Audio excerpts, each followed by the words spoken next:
I get this question all the time. Devin, how do I validate a niche without spending money on a full channel launch? Do this before you make banners, buy gear, or build a big content system. I use a simple 4-part check. First, demand.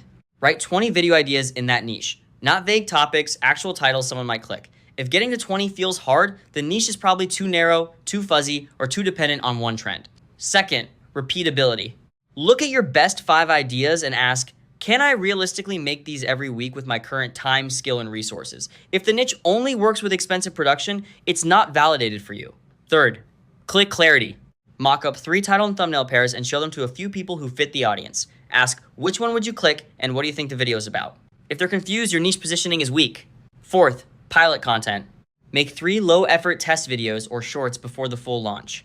Watch for viewer response, where retention drops, and whether people ask for more on the same topic. My rule is, don't fully launch until you've proven demand, repeatability, packaging clarity, and at least 3 obvious follow-up videos. If you want a cleaner way to track those tests, Satura works well as the workflow layer, but a spreadsheet is enough to start. That's how you validate a niche without overcommitting.